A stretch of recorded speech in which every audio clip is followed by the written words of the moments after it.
Great, thank you very much. Thank you.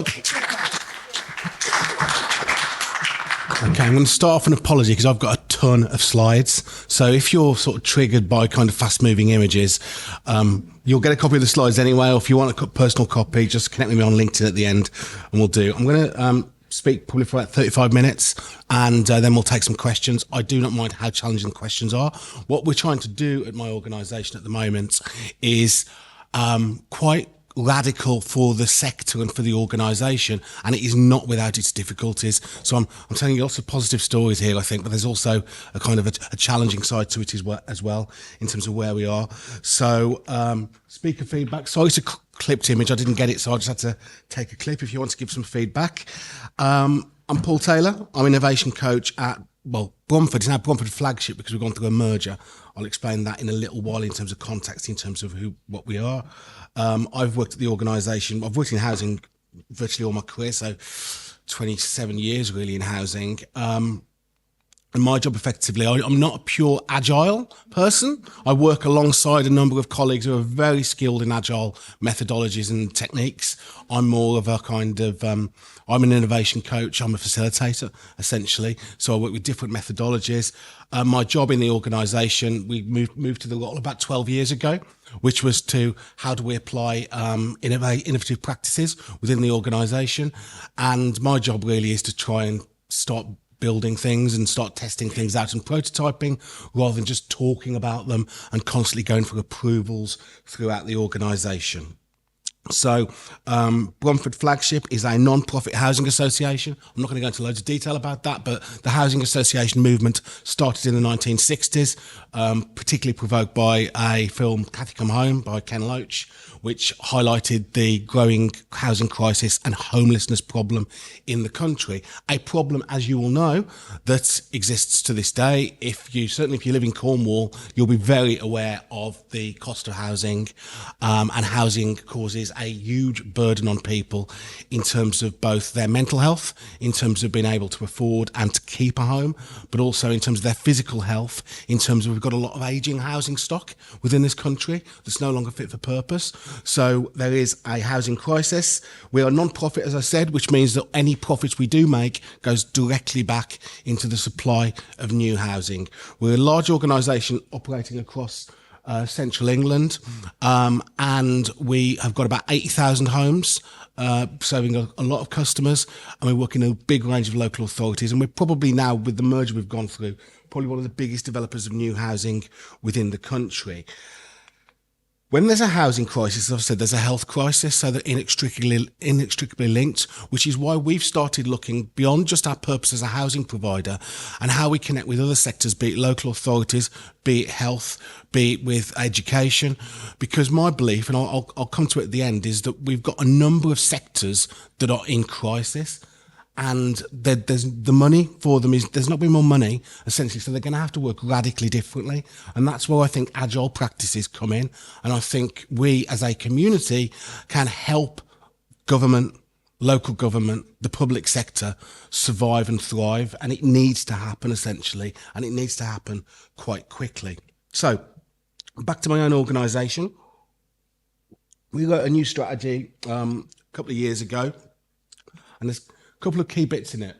One was about a shift to place-based working, which is really recognising that we're a big organisation now, but how do we think like a local organisation? If you think back to what I said in terms of the housing association movement started in the 1960s, they were startups. They were literally small groups of entrepreneurs getting together and operating on a local basis about how can we improve housing provision in a local community. Now, they are legacy organisations. They've got 60 odd years of practice, of procedure, of policy that's all built up over and over time, and they have become their legacy, their behemoths essentially, and there's a lot of legacy working practices. So I'll come into the place-based working bit in a minute, but in terms of what we wanted to do was to start working within our own organisation, is to start thinking about how Agile working could shift us to a new place. And we've started a number of pilots with the very, very early stages, because what we want to change is quite ambitious, which I'll go on to in a second. One of the opportunities I took when we did the new strategy was to think in terms of strategic agility and how we could embed agile principles and innovation principles as part of the strategy. So the strategy is a 4-year strategy, literally written in terms of a period of discovery, trial, mobilisation, embed, and then move on to a next strategy. So it's kind of trying to introduce some degree of agility into the strategy. Okay, so I'm going to go on to... Actually, I didn't want to use the cat for that slide, actually. He's on the wrong one, but it was about curiosity, but it still fits. Okay. So in terms of what place-based working is, it's not something we've invented. It's actually been around for a while, and organisations have attempted it and sometimes struggle with it. Fundamentally, person-centred, bottom-up approach. Rather than organisations deciding what's delivered locally, it's the people who decide what local looks like and what they want, and then building a picture of a system from a local perspective rather than from a siloed perspective. That's place-based working. But certainly, if you look at my organisation and most of the organisations like us, we do not operate like that at all. We operate top-down, ultimately. Why go place-based? I'm not going to go into all of that, but because I've mentioned, we are legacy organisations and we need to think about how we kind of thrive into this century and how we, there's a feeling generally, I think, that a lot of organisations and services have become more distant from people. It's the same thing that's affecting health. There's a feeling things have become a bit more remote and a bit more fractured. There's a bit of a lack of innovation, and there's a lot of internal bureaucracy and top-down procedures, as I've said. And certainly for my sector as well, there's an emerging poor reputation coming as well, which I might come back to. What are the principles of place-based working? The first principle is there is no one-size-fits-all. Places and people are fundamentally different.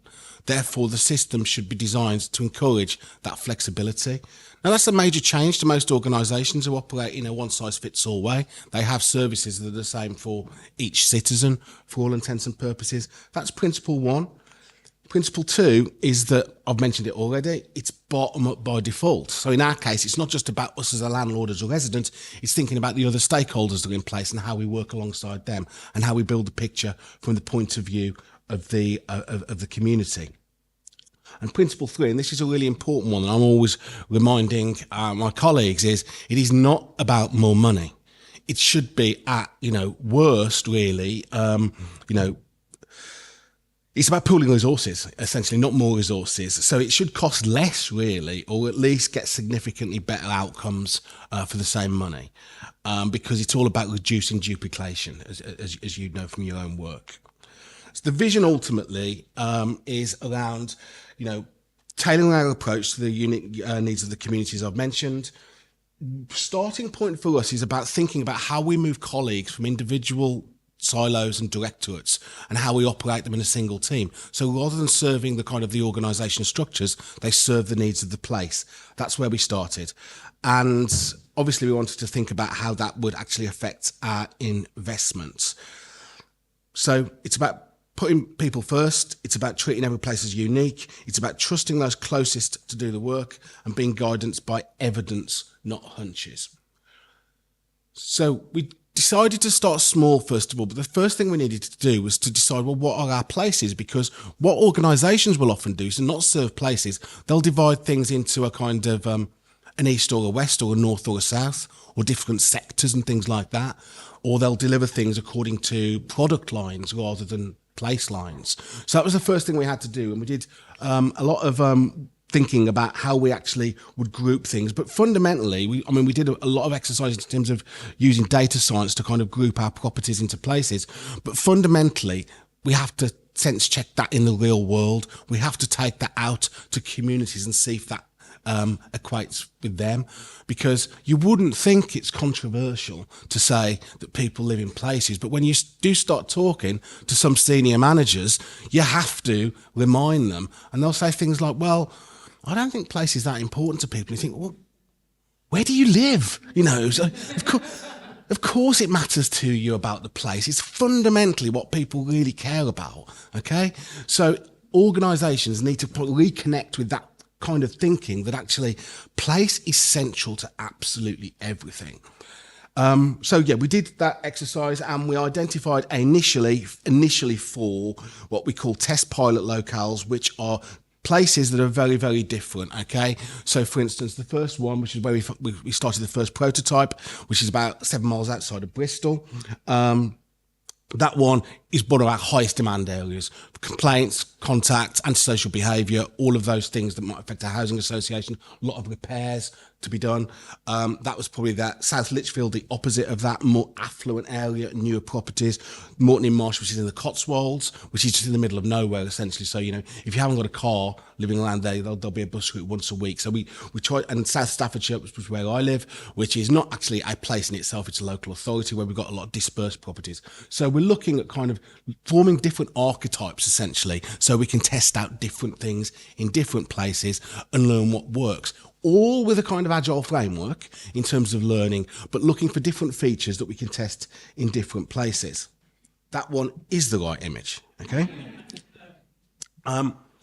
So if I just spend a couple of minutes talking about the initial prototype and the real world test and how we sort of took things through. The first thing we did as part of our discovery work was work with our teams and some of our customers as well, or our residents, to look what is the kind of current state of complexity in which you work. And it was pretty bad, okay? Red and black means lots of high contact, high complexity. So we did some kind of mapping in terms of how they, just to explain that, so they rated our technology team the easiest to deal with, essentially, because our technology team is super easy to deal with because you either raise a ticket and you need help, or you walk up to a help desk and see someone and they fix your problem. Really easy. Whereas our contact team in the middle, that was actually causing huge states of confusion or whatever, multiple channels, multiple forms of contact, pieces of information going absolutely everywhere, causing a lot of fuss and communication within the system. So one of the principles we wanted to apply was about the simplification of that and starting really small. Some of you will know the work of Hans Monderman. Is a late Dutch traffic engineer, but he's hugely influential to me in terms of my work because of how he basically said we've got too many features sometimes. So, you know, most traffic engineers typically will put in more stop signs, go slow signs, speeding cameras, things to prompt the driver. He said drivers are becoming so over-prompted they've stopped caring. There's so many features they don't even see them anymore, essentially. And his experiments, which you'll see in many cities now, but you'll certainly see them across the Netherlands, is let's remove all that. Let's put some responsibility back on people and the driver and trust them. Now, that wouldn't work on a motorway system, admittedly, but in most places, shared spaces, putting people together and removing features can actually improve the overall experience. And we wanted to take some of that thinking into our world, actually, rather than being over-featured. How do we go in and simplify some of that? And this is about how can you take agile practices into normal people's jobs, to our cleaners, our caretakers, our engineers, our housing teams. And we started really, really simply. We're just saying we're going to move you from your individual silos and we're going to put you in a team and actually put you together. And rather than serve your individual teams, you'll look at shared goals around the place, okay? The only change we made was the establishment of a place lead, which was a new secondment role, which is to say, actually, you're not leading this team to deliver on the legacy targets and KPIs. You're leading it about the shared objectives of the place, which is negotiated with the people who actually live there. We did give them some performance improvement targets, only based on so we could track it against the existing model, obviously. And that was it. We coached them. And I wouldn't say we gave them full agile training. We gave them agile light. We got them to think about how they would run the day-to-day place in traditional roles with agile methodology. We didn't even tell them it was agile methodology. In fact, we were very careful about the language. It's just reminded me, actually, it's quite a funny story, actually, because Leo is one of the guys I developed in, and he's properly, really into agile working, but and agile processes. But when we had the kickoff session, the design session, he started talking about, could we have a team Kanban board? and their eyes, you could just see. And I was like, you're going to have to explain what that is. And they were like, no, no, no, no. And he said, well, okay, how about we used Excel? And one of the engineers said, what's Excel? I don't even know how to use my phone, essentially. What we finally started them with, we got him, he could use Teams. So we thought, right, we'll use Teams, actually, and put them in one chat. And they've got a little board on the Teams channel. And do you know what? It's been the single thing the team have valued the most is just disparate people put into a shared Teams channel with weekly priorities and reviews, and just them deciding what the priorities should be rather than someone else in the organisation telling them what the priorities should be. That has been the single biggest thing of the 3 pilots we've rolled out so far, and that's what all the colleagues will tell you, despite everything else I say today.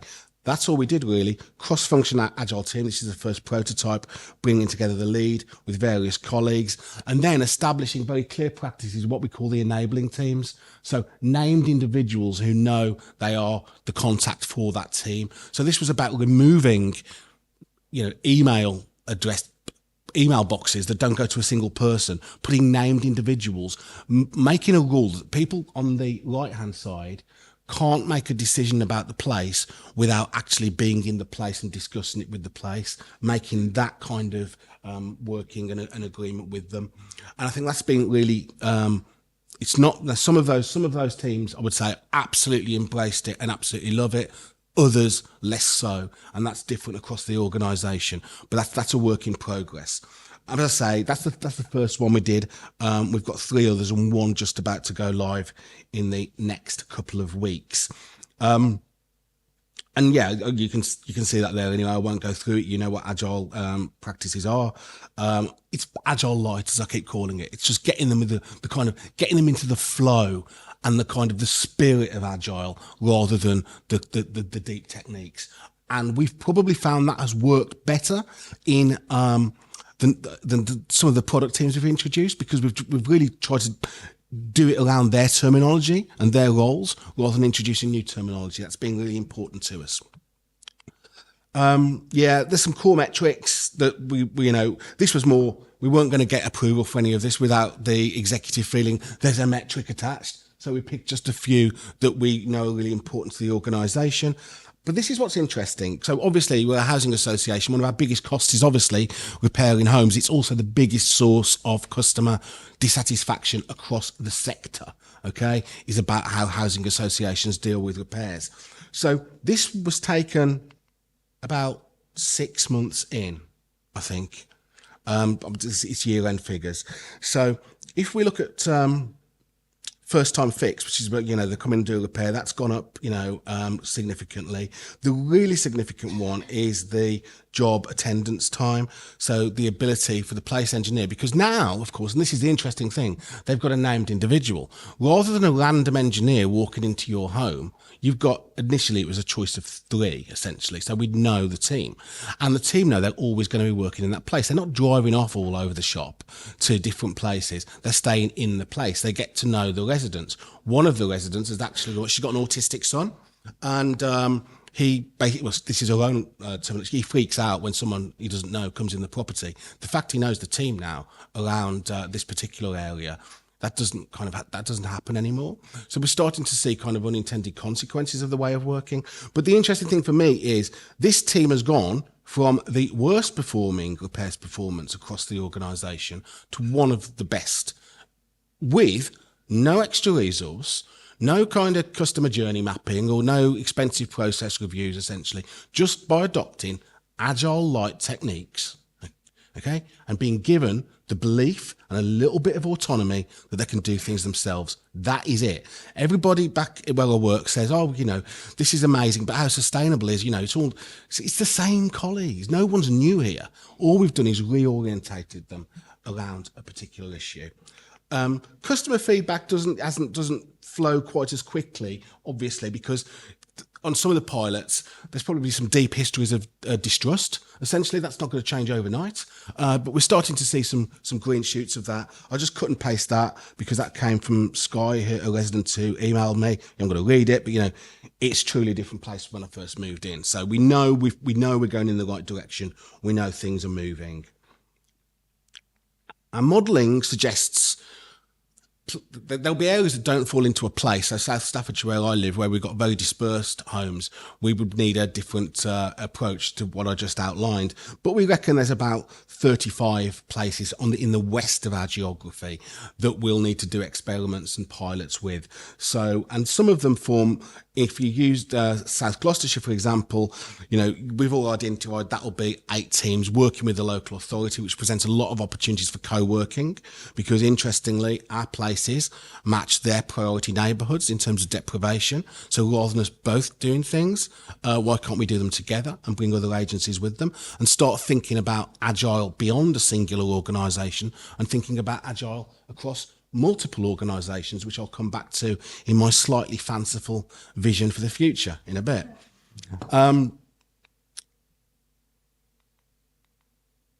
Yeah, and I've mentioned that, and obviously we'll need a model which is just about to launch, which is probably a pure Agile model, looking at areas where actually we've got very dispersed properties and we've got a less developed relationship with the local authority, simply because we're not a majority landlord within that area.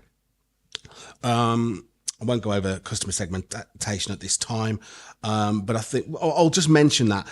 The interesting thing is, and you'll know this obviously from Agile techniques, because we've made the places smaller, things become easier to do.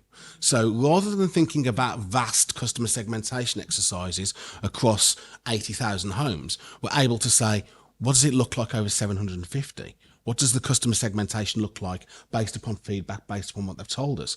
And for our technology teams, that's just super easy, because they're not dealing with huge numbers. They're dealing with numbers within a place. And we're identifying underserved customer segments. So, for instance, we've noticed, I'll just mention one of them, older people really are very good at paying their rent generally. It's a generalisation, but it's true, because they've got a kind of a real fear of being behind on things. But we've also found through this segmentation, they're also the most worried about financial well-being. So there's potential prioritisation of rent and money, and rent for the home over food or over heating. So that's where we can work with other partners to think about what we can bring in.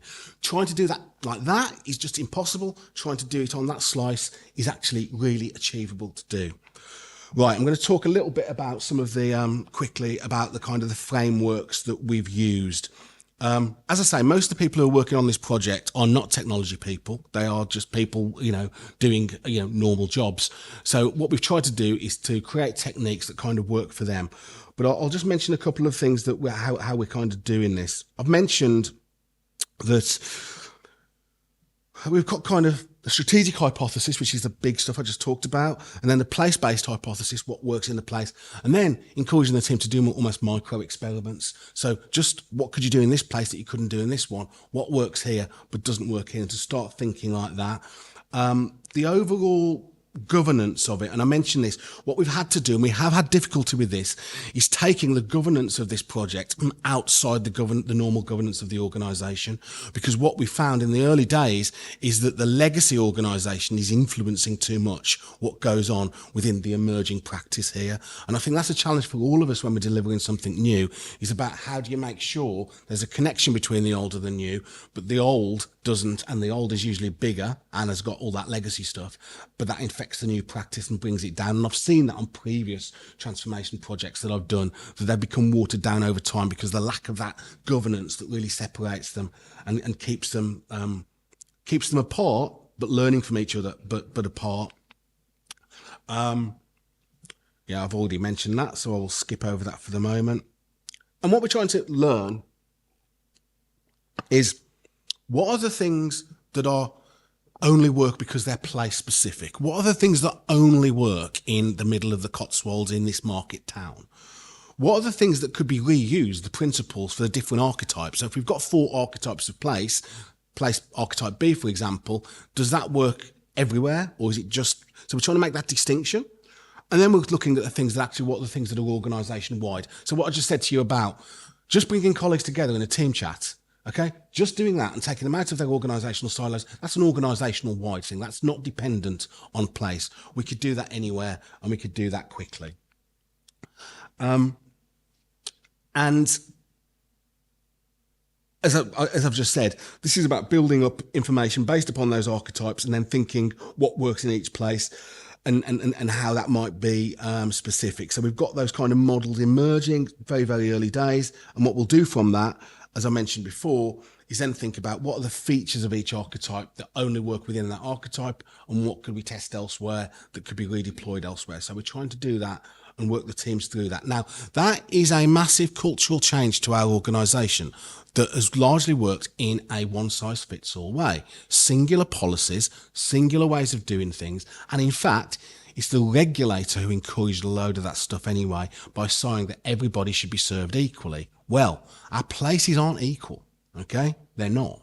Okay, they have very, very different issues, and the people within those places have very, very different issues. So some of this, I'm making it sound probably slightly easy, but it's actually quite complex when you get down to it.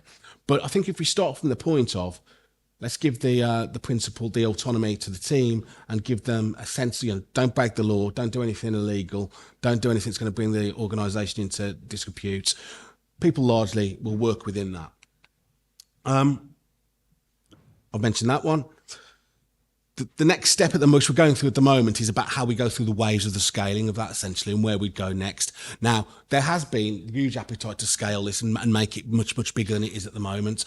However, we're concerned about that as it stands at the moment, because we've done that in the past, and you know yourself absolutely what happens when you scale things before they're properly evidenced and properly well thought through. So, as I say, we've got a shared rhythm now, and what we've got to do next is to think sensibly about where we go next with it. So, for instance, that slide I showed you with the local authority, where we know there's going to be 8 places, that's an obvious example where we wouldn't go from 1 to 8. We'd probably go from 1 to 3 or 1 to 4 before we go to 4 to 8. But we'll do that in a way that's phased.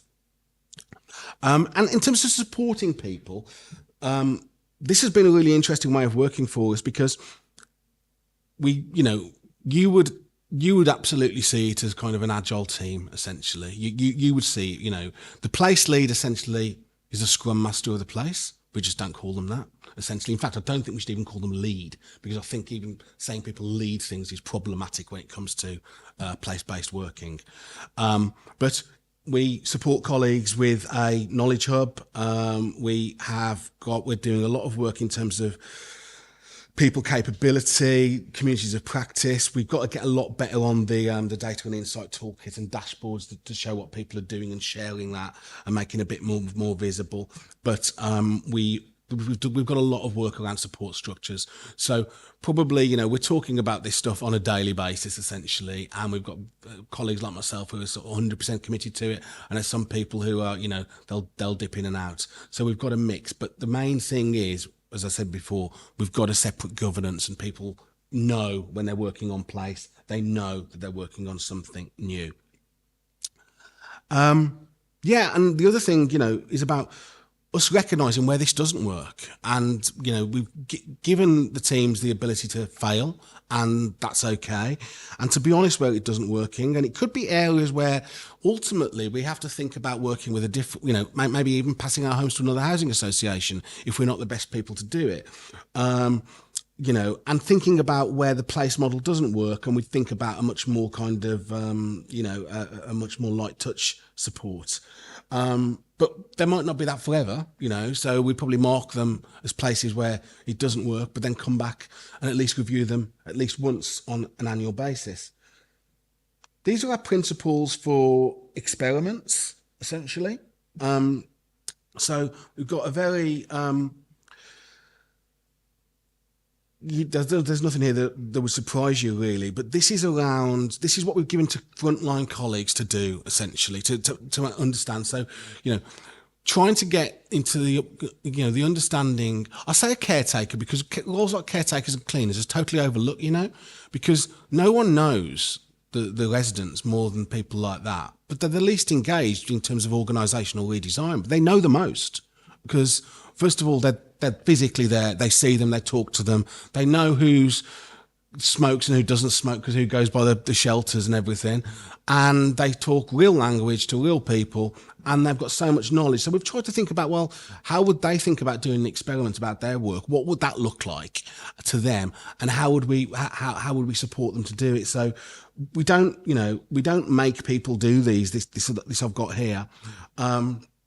we actually, talk them through it, but we're trying to get them to principle of, what's your theory or what's your idea and what you're trying to prove or disprove, and how can we very, very easily help you keep a track on that, so you amongst your team can share that with each other and just try some different things out and see what works. And just before I sum up and take a couple of questions, I'm going to do a shameless plug. We're really keen on sharing this learning, because the principle of place-based working works best when everybody's in on it. The other organisations are doing it. So we have no desire to keep any of the stuff we're doing secret. So we do a monthly webinar. The next one's on week on Friday. We're trying to build a kind of movement around it, and we need help from people as well. That's the main thing. So anyone who's interested in it, please pop along. They're once a month. We're completely honest about what's working and not working. The next one, super dangerous, because we're officially announcing where our 35 places are to everybody, not even within our own organisation first or whatever. So I could be sacked within 2 weeks, but we'll let's just do it and see what happens. Okay, so just to sum up before we take a couple of questions, I mentioned that I think we have to have an agile future for our public services, whatever you call it, because we are approaching a crisis on a number of fronts. And the problem is as well, we often, and I have to be honest here, and this is not a political point, it's been successive governments don't join the dots about what's happening in individual sectors. So they're all each looking from like a ministerial point of view at individual sectors, not looking at the gaps between the sectors and where people are falling down. And that to me is really, as a designer, is really problematic. And that's where I think we've got to step up and move them forward. So my vision is, well, first of all, for internally, I think the future's going to look something like this. I think it's going to be, autonomous place-based teams supported by, we're always going to need specialists. We're always going to need specialists. And they'll be supported by what I call those enabling teams. But we get much, much better in having a technology stack that supports that way of working, that actually democratizes access to information and data and gives those teams the autonomy and the right data to make those decisions on a local basis. That's really critical for us. I do think even in my own organisation at the moment, you've got some people who are acting as gatekeepers of data and are not allowing that to flow. And if you let data and decision making flow into communities, communities can do really cool stuff with it. My future, I think we need to start thinking of sectors as product teams and start thinking about, well, actually, you each got a specialism, but actually, as you know, the best product teams connect with each other and serve around, an end user. And I think we could do something similar. I think we could take health, housing, education, council, police, the community, everybody else, think of them as product teams, get them working in an agile manner, and then start thinking about how they serve place and how they go away from serving individuals, okay, which is always going to be demand heavy. Start thinking about how you negotiate a relationship with the people in the place and to give them some decision making about where should our resources go, where should they be, because we can't do everything. We absolutely, if you're a council, nobody's voting for more council tax. They're just not, okay? So how are you going to reprioritise about what people are telling you? And how do you enable them to start helping make tough decisions? That's what we're doing at a small level in the first prototype. It's an older stock. Its lifespan is probably not beyond 15 years. Okay, it'll need regeneration. It needs work now, but we can't do everything. We can't afford everything. What would you do? Starting from that point of view. And my final point I would say to you is, if you ask people about the future of the country, they're almost innately pessimistic. It's across the West, actually, okay? The world, it's like it's doomed. The country, going to the dogs. When you start taking the unit smaller in terms of, well, what do you think of the future about where you live? People's positivity goes up massively, okay? And that's because, the bigger the unit of change, the more pessimistic people are about it. If you create something that's small and local, people feel more in control. We saw it in the early days of the pandemic when communities reacted very, very quickly to fast changing circumstances because they could do it. essentially. We just took the shackles off some things. So my main point here is, community is the most agile unit of change. And that's why all our services, I think, should be reconfigured around it. That's the speaker feedback. And I'll go on to questions in a second if anyone's got any. Thank you.